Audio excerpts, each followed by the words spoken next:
This beast is called the Canon something 400mm f2.8. Honestly, it's just easier to call it the monster. It's big, heavy, expensive. I put the full name on the screen so you don't have to suffer through me saying it. Needless to say, I absolutely love this lens. I bought it used and there's no shame in that, because while I enjoy top tier image quality, I also enjoy eating food. Welcome back to the channel. Today I'm gonna go deep on this glorious chunk of glass that I've owned for a few years now. I'll go over why I bought it, how it performs, and whether it still holds up in 2025, especially if you're shooting fast action on mirrorless gear like I am. And just so you know, every photo in this video was taken with this actual lens, not rented, not sponsored, not handed to me by a man in a trench coat behind a camera shop whispering, "Use it wisely." No stock images, no AI, no deep fakes of eagles, just me, my Canon R6 Mark II, and a lens so massive it legally counts as a dependent on my tax return.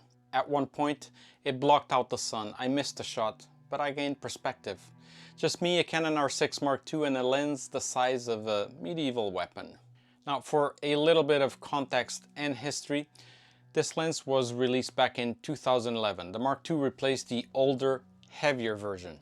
Canon shaved off almost 0.7 kilograms, improved stabilization, and made sports and wildlife shooters feel slightly less like bodybuilders.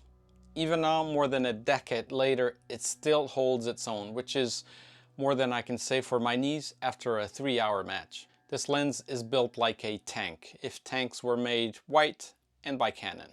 It's weather sealed, magnesium alloy, and at 3.85 kilograms it's lighter than the Mark I, but still a 2-arm affair. You will need a monopod unless your hobby is suffering. But when you're shooting hours of sports or tracking a fast bird mid-flight, the balance and handling are spot on. Even the buttons feel purposeful, nothing cheap, nothing flimsy. I shoot on a Canon R6 Mark II and I adapt this lens with the EF to RF converter. So you might ask, is there any drop in performance? None, not a zilch. Autofocus is flawless. In fact, with the R6 Mark II's next gen tracking, it's probably better than it was on any DSLR. In my experience, at least, it was definitely better. It's like giving an old warhorse the brain of a ninja, if that makes any sense. Now, let's talk about image quality. This lens is insanely sharp at f2.8. Even wide open, it delivers ridiculous detail with soft, dreamy bokeh that makes backgrounds vanish like text records from the 90s. Zero chromatic aberration, zero distortion, just clean, vivid results. It makes you feel like a better photographer even when you accidentally leave your ISO at 16400 in daylight.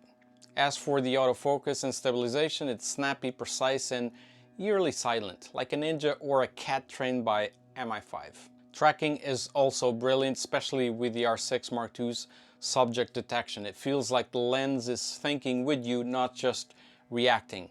Stabilization offers up to 4 stops, which means you can shoot handheld, but also means you probably shouldn't unless you've had your spinach. Now, as for real use, I shoot a lot of Irish sports, hurling, camogie, Gaelic football. They're fast, chaotic, and often look like someone gave gladiators a sliotar and no adult supervision.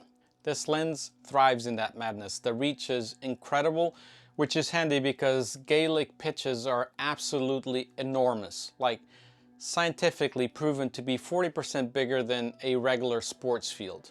Compared to football or soccer, if you're somewhere that measures things in freedom units, I don't have to swap to a shorter lens every time someone gets close. In other sports, you stick with a 400mm and you start cropping out limbs like it's an avant-garde horror film. Basically, if it moves fast, this lens will eat it for breakfast. Not literally, that would void the warranty. Now, if the Mark II doesn't quite fit your needs, whether that's budget, weight, or you just want something newer, there are obviously some alternatives. The Canon 400 Mark III, released in 2018, only 2.84 kilograms, same optics, better balance, same eye-watering price. The RF version, same glass, just native to RF, basically Canon slapped a new mount on it and said, there will be this much. You also have the RF 100-300 f2.8, native RF, constant f2.8, and absolutely sharp. Basically, Canon said, what if we made a zoom lens with the specs of a prime and the price of a small car? Great for sports and events if you don't mind the price and the dent in your soul. If you want to remain in the EF mount, you have the 300mm, which is lighter with a 1.4 extender. It becomes a 420 f4. Not quite the same bokeh, but great value. Still with the EF mount, you have the 100-400. Way cheaper, super versatile, perfect until the sun goes in or your subject's too far away. And then third-party brands, you have the Sigma 120-300 f2.8 sports, decent zoom, decent optics, and heavier than a small dog, but hey, it's cheaper. Now, if you're interested in this lens on any of the alternatives, I have dropped affiliate links in the description. They cost you nothing extra, but help me fund more videos, memory cards, and overpriced cappuccinos in sports venues. Clicking them won't make you a better photographer, I'm sorry, but it might make you feel slightly more powerful.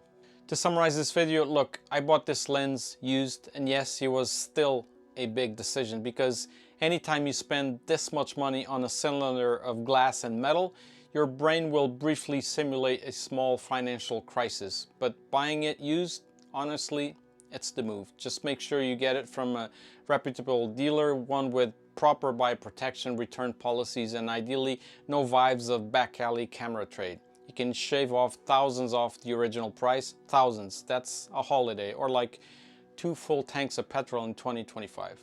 And let's be real, it's new to you. This lens doesn't need to know if it had a previous owner. It's not haunted, hopefully.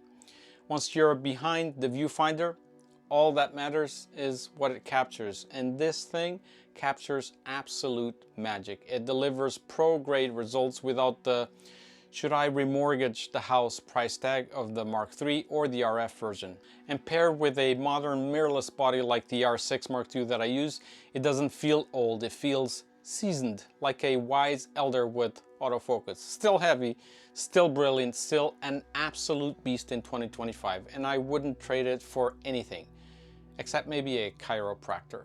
So, do you have any questions? Just, leave them in the comments, whether it's about adapting the EF to RF, shooting Gaelic games, or how I carry this thing without destroying my back.